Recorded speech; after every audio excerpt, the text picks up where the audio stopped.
Shalom à tous et à toutes. Le partage de ce soir et que nous avons eu dans l'Ecclésia, c'est sur l'abandon. Alors, je vais reprendre l'exemple parfait, forcément, de Yeshua Mashiach, qui est ce chemin d'abandon, quand il disait et répétait constamment, pas ma volonté, Père, mais ta volonté. Mais nous allons voir la profondeur de ce pas ma volonté, Père, mais ta volonté, à travers le mental, le cœur et le corps. Dans le jardin de Gethsémani, nous voyons Yeshua, donc Jésus, qui vit un abandon total à la volonté de Yahweh. Cet abandon touche les trois dimensions de l'être humain, le mental, le cœur et le corps. L'être humain est composé de cet ensemble intérieur et extérieur. Dans l'épreuve du jardin, Yeshua montre comment chaque partie doit se soumettre à Yahweh. 1 Thessaloniciens 5, 23, et que tout l'être, l'esprit, l'âme et le corps demeurent irrépréhensibles pour l'avènement du Seigneur. C'est d'ailleurs à ce sujet que lors d'un partage avec des gens qui renient en fait la divinité de Christ, je leur ai dit, est-ce que dans la Genèse, Elohim n'a-t-il pas dit faisons l'homme à notre image, donc c'est déjà un pluriel, Elohim, mais ensuite, lorsqu'il a créé Adam, il l'a créé forcément à son image, donc esprit, âme et corps.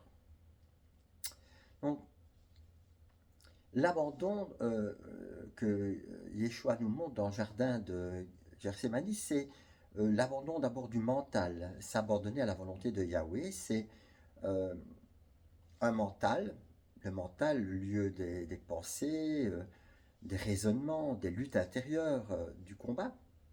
Nous avons une pensée tantôt qui vient d'un côté, tantôt de l'autre. Comment pouvons-nous discerner quelle est la volonté de Yahweh? La parole de Dieu nous dit ramener toute pensée obéissante à la parole. Donc, tout ce qui ne vient pas de la parole, forcément, vient de Yahweh. Mais, allons plus loin. Donc, nous savons que Yeshua est confronté à la réalité de la croix. Et la croix, c'est la mort, c'est la souffrance, c'est le rejet, la mort.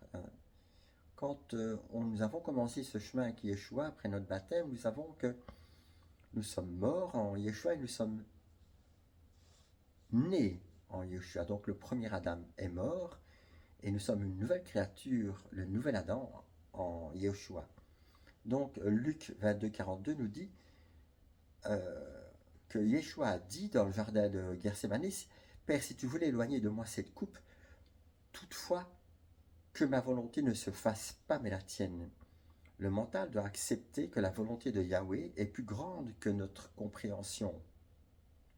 L'abandon du mental signifie renoncer à vouloir tout comprendre, renoncer à contrôler les événements. Accepter que la sagesse, comme la parole de Dieu, que toute la sagesse de l'homme est une folie aux yeux de Yahweh, c'est accepter que toute notre sagesse est une folie aux yeux de Yahweh, qu'elle dépasse, que la sagesse de Yahweh dépasse largement la nôtre, puisqu'elle est du troisième ciel, d'une autre dimension. Alors, le deuxième point, c'est le cœur qui s'abandonne dans la douleur. Le cœur est le siège des émotions, de l'angoisse, de la tristesse. Dans le jardin, Yeshua exprime une profonde souffrance intérieure. Matthieu, donc Matthieu 26, 38, nous dit que Yeshua a dit « Mon âme est triste jusqu'à la mort ». Cela montre que l'abandon ne signifie pas l'absence de douleur. On peut souffrir, pleurer, être angoissé, et pourtant rester soumis à Yahweh. L'abandon du cœur signifie remettre nos peurs à Yahweh, remettre nos blessures à Yahweh, laisser Yahweh consoler et fortifier le nouvel Adam, et surtout laisser l'ancien à la croix, là où a eu l'échange. La croix est synonyme de mort et de résurrection. Donc, quand nous commençons ce chemin d'abandon, nous rentrons dans l'obéissance du Fils, comme le Fils va dire Le corps s'abandonne dans l'obéissance. Le corps représente l'action, la marche d'obéissance concrète. Dans le jardin, Yoshua ne fuit pas. Il accepte d'aller jusqu'à la croix. Luc 22, 44 nous dit ceci. Étant en agonie, il priait plus instamment et sa sueur devint comme des grumeaux de sang qui tombaient à terre. Le corps ressent la pression de l'épreuve, mais il reste soumis. L'abandon du corps signifie obéir même quand c'est difficile. Continuer à marcher dans la volonté de Yahweh même quand tout nous semble contraire. Accepter, persévérer même dans les sacrifices. Nous savons que cette perfection que nous vivons est celle que Dieu accomplit en nous, non pas par nos forces ou nos efforts, mais par sa propre volonté en nous. Mais nous devons cependant dire, pas ma volonté, Père, mais ta volonté. L'abandon total dans le jardin de Gethsémani, c'est un abandon complet. Le mental accepte la volonté de Yahweh, le cœur remet sa douleur à Yahweh, le corps marche dans l'obéissance. Conclusion. Quand l'homme est abandonné totalement à Yahweh, tout son être est aligné.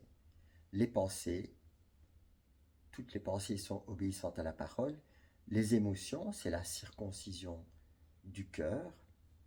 Et les actions, c'est un corps qui, soumis aux pensées régénérées, soumis au cœur circoncis, devient et alors marche dans la pleine volonté de Yahweh. Ainsi, Romains 12, 1 nous dit « Offrez vos corps comme un sacrifice vivant, saint, agréable à Yahweh, ce qui sera de votre part un culte raisonnable. » Voilà.